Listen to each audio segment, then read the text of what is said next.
the one whom you love. Lazarus is sick. Verse 4. When Jesus heard that, he said, this sickness is not unto death, but for the glory of God, that the Son of God might be glorified thereby. It says, but for the glory of God. Lazarus is sick, but what did Jesus reply? This sickness is not unto death, but for the glory of God. Let us put a question. Did God made Lazarus to sickness?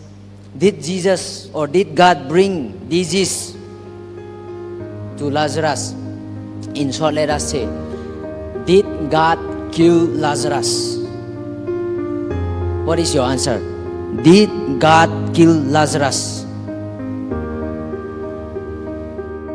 Did God kill Lazarus?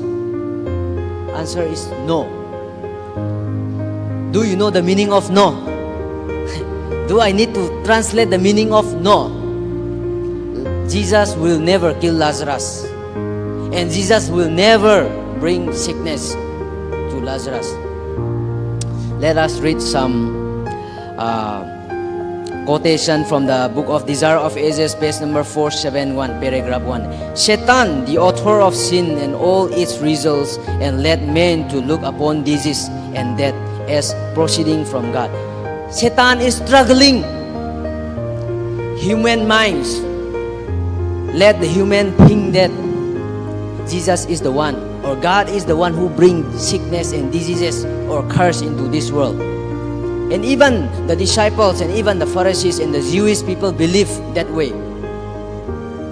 They think that sickness and disease is coming from God, or coming from the curse of God. But what does the scripture say?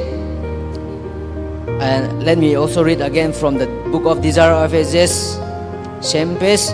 God had given a lesson designed to prevent this. The history of Job has shown that suffering is inflicted by Satan and is overruled by God for purpose of mercy.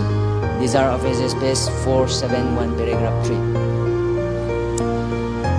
God had given us to understand that sickness and diseases or death or suffering is not coming from God, but it's coming from Satan. God has already clarified in the Old Testament. Where is that? In the book of Job, in the life of Job. It says, yes, of course, Job was suffering with the permission of God, but the sickness or the disease or the bitter life or the death is coming from whom? It's coming from Satan.